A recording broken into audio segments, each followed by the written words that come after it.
Aunty aunty ఒక పాల packet ఇవ్వరా? వస్తున్నానని వచ్చారు.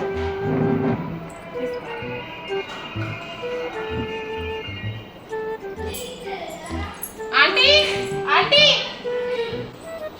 ఎవరు? ఆంటీ ఒక పాల ప్యాకెట్ ఇవ్వరా? ఆంటీ ఆంటీ ఎవరు? మిమ్మల్ని. పెళ్ళైందా నీకు? అయింది. పిల్లలు ఉన్నారా? ఇద్దరు.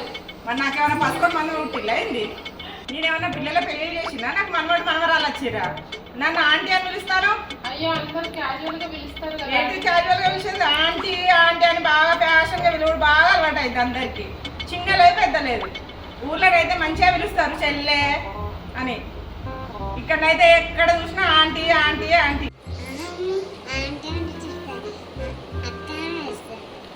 పెళ్లి కాని వాళ్ళంతే, పెళ్ళి అయి పిల్లలు ఉన్న వాళ్ళంతే ఆంటీ ఆంటీ అని పిలవడం బాగా ఫ్యాషన్ అయిపోయింది. చూసినావా వినడానికి ఎంత వినసొంపు ఉన్నది? ఇంకా చిన్నపిల్లకున్న జ్ఞానం లేదు నీకు. అక్క అని పిలుస్తుంది కదా చిన్నపిల్ల. ఇక్కడ తల్లి నాకు నీకా? నీ పాల ప్యాకెట్లో వెళ్ళవు. నువ్వు తీసుకోవా? నువ్వు డబ్బులు ఇవ్వని అవసరం లేదు. బాయ్ ఫ్రీ, నీకు ఫ్రీ. చూసి నేర్చుకో. కానీ పిలుస్తానంటే పాల ప్యాకెట్ ఇస్తానట కదా, రేపు పోయేద్దాం బా ఒకసారి. ఎవరు? ఒక పాల ప్యాకెట్ ఇయ్యరా? అందరికి ఇస్తానవాడు కదా. నువ్వే నాకు అక్క లెక్కున్నావు, నన్ను అక్క అని పిలుస్తానేంది?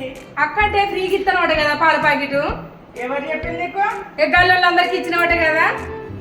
ఈ వయసుతో సంబంధం లేదా? అక్క తొక్క ఆంటీ ఏంది పిలుచుడు? ఈ పాల ప్యాకెట్లు ఏందో ఇవేందో ఈ అమ్ముడే బంద్ చేస్తాను నేను ఈ పాల ప్యాకెట్లు.